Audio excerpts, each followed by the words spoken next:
کاتێک ڕۆیتە ناو گۆڕەوە لە تاریکی گۆڕدا هیچ کەسێ لەگەڵتان نییە. دایکێک نییە نازت بکێشێ، دایکێک نییە، باوکێک نییە بە قوربانت بێ، مناڵێکت لەگەڵتان نییە پێ بڵێ دایک گیان باوک گیان، برایەکت خوشکێکت لە تاریکی گۆڕدا لەگەڵتان نییە، تەنها ڕەحمی خوایە پاشان کردەوەکانی خۆت. بۆیە هەوڵی ڕەزامەندی خوا بدە لە دنیادا، نەک ڕەزامەندی ئەم خەڵکەکە لە ڕۆژێکە کە پێویستت پێیتی زۆربەی پشتت تێکات.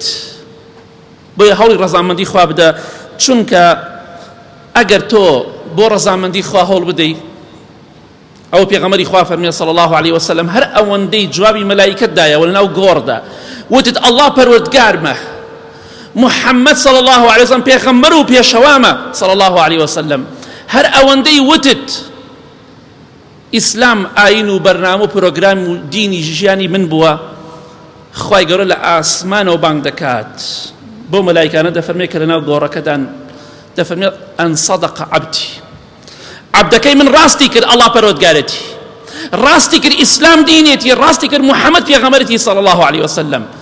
دەی فەرشی بەهەشتی بۆ ڕاخەن، جلی بەهەشت و پۆشاکی بەهەشتی لەبەرکەن،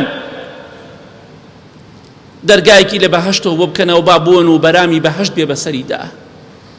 ئەو کاتێک خەڵکی بۆت ئەگەڕی و بۆ تۆ ئەگری، ئەو کاتێک کە خەڵکی سواری سیارەکەیان ئەبن و ئەگەڕێنەوە بەرەو ماڵ، ئەو کاتە ئەگەر بەهەشتی بی تۆ فەرشی بەهەشتت بۆ ڕاخراوە، چونکە لە دنیادا هەوڵت بۆ ڕەزامەندی خوادا.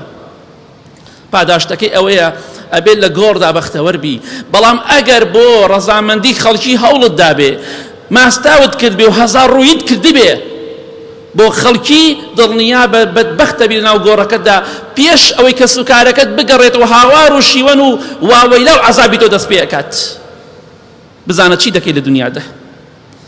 پێت خۆشە پۆشاکی بەهەشتی لەبەر کرێ یا گۆڕەکەت بێتە یەک و ئازار بدرێی. ڕەزامەندی خوا زۆر گرنگە، هەوڵی بۆ بدەن. بۆیە هەموو کاتێک هەموو ساتێک هەوڵی ڕەزامەندی خوا بدە، نەک ڕەزامەندی خەڵکی. بۆ چونکە کاتێک کە ئەڕۆیتە ناو گۆڕەکەتەوە، لە ناو گۆڕەکەتدا هیچ کەسێک لە خزم و لە دۆست و لە خۆشەویست و ئەحبابەکانی خۆت نابینی لەگەڵ تا بێ، تەماشا ئەکەی بەس خۆتی.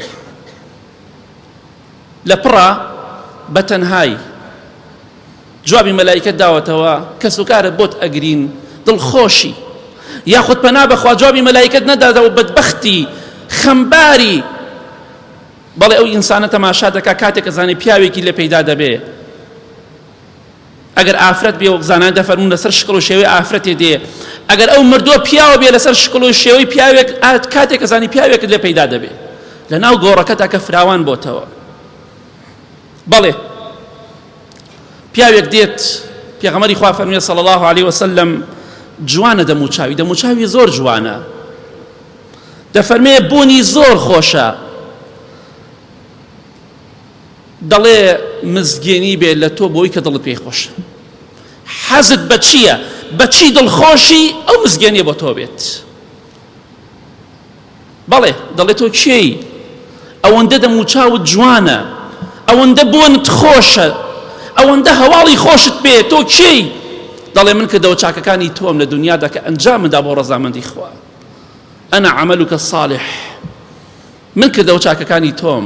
کەواتە ئەگەر هەورت بۆ ڕەزامەندی خوا بێ، هەوڵ و تێکۆشانی تۆ بۆ ڕەزامەندی خوا بێ، بە ئیزنی خوا لە ناو گۆڕەکەتدا دڵخۆش دەبی، بە تەنها نابی. ئەو کردەوانەی تۆ لەسەر شکڵ و شێوەی ئینسانێک مرۆڤێک دێ بۆلات، هەتا قیامەت لەگەڵ تا بێ و ڕۆحت لە بەهەشتا شادە و دڵخۆشە، لەگەڵ ڕۆحی پێغەمبەران و پیاوچاکان و شەهیدان و سەحابەکاندا ڕەزا و ڕەحمەتی خوایان لێ بێ، سەلامی خوایان لەسەر بێ. جا بۆیە لە دنیادا هەوڵ بدە بۆ ڕەزامەندی خوا، نەک بۆ ڕەزامەندی خەڵک، چونکە خەڵکی لێت ڕازی نابێ، ئەوەی بۆ خەڵکی دەکەی زۆر لەوە کەمتر بۆ خوا بکە، خوا لێت ڕازیە بێ. بەڵام هیچ کەسێک لە زمانی خەڵکی سەلامەت نابێ. هەزارها جوێن بە پێغەمبەری خوا دێ ساڵ سەلەم، بە سەحابە ئەدرێ. کەواتە تۆ هەوڵی ڕەزامەندی چی ئەدەی؟ ئەگەر هەوڵی ئەوە بدەی خەڵکی لە خۆت ڕازیکەی، لە هەر شوێنێ خەڵکی چی بوو تۆش ئەوە بی، بڕۆیتە شاری کوێران و دەست بە چاو تۆ بگری، دڵنیا بەخوا لە ناو دۆزەخە نەقم دەکا.